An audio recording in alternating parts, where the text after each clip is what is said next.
Embora seja inadequado referir-se aos cangaceiros como guerrilheiros, eles não tinham nenhum propósito político. É inegável que lançaram mão de táticas típicas de guerrilha.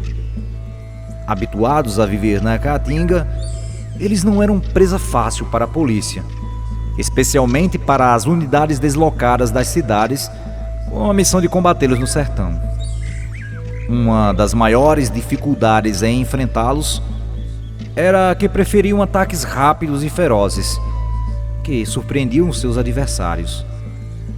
Também não tinham qualquer cerimônia em fugir quando se viam acuados. Houve quem confundisse isso com covardia, mas era apenas estratégia. Os bandos do cangaço eram sempre pequenos, de no máximo 10 a 15 homens. Isso garantia a mobilidade necessária para a realização de ataques surpresa e para bater em retirada em situação de perigo. Algumas vezes, homens e mulheres se deslocavam a cavalo, mas também percorriam longas distâncias a pé, em meio à caatinga e o sol escaldante do sertão. Porém, a preferência era a caminhada à noite, para evitar que novas vias de acesso ao sertão fossem abertas. Todos os pertences dos cangaceiros eram levados penduradas pelo corpo. Como não se podia carregar muita bagagem, dinheiro e comida eram colocados em potes enterrados no chão, para serem recuperados mais tarde. Alguns deles nunca foram encontrados. Os cangaceiros também eram mestres em esconder rastros, e eles tinham alguns truques, como usar as sandálias ao contrário nos pés para a polícia achar que eles iam na direção contrária. Andar em fila indiana de costas, pisando sobre as mesmas pegadas. Apagavam as pegadas com folhagens e pulavam sobre os lajedos, dando a impressão de que sumiu no ar.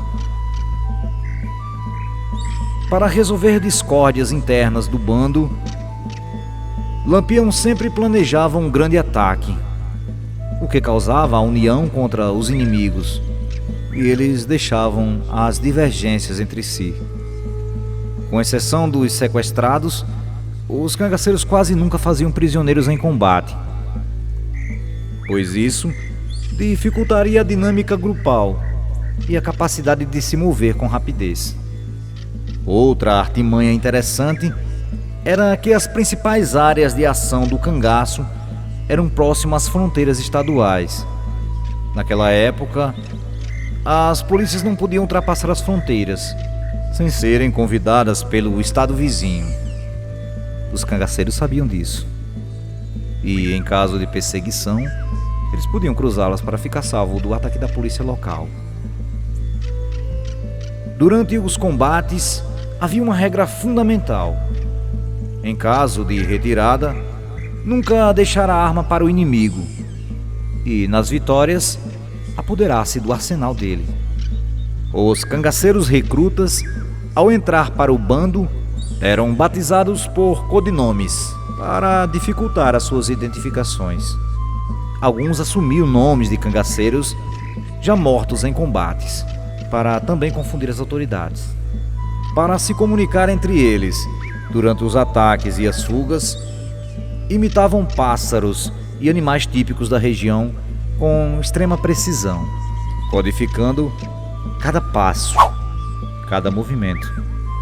Eles também mantinham uma rede de informantes por todo o sertão, espalhavam notícias falsas sobre seus paradeiros e compravam apoio de poderosos da época. Seus trajes eram feitos de panos, com cores que assemelhavam a vegetação nativa do sertão, muitas vezes fabricado por eles mesmos. Por 20 anos, Lampião e seus cangaceiros conseguiram viver em constante fuga pelas embrenhas da Caatinga, sendo pego de surpresa em 28 de julho de 1938, por traição de um coiteiro de sua inteira confiança.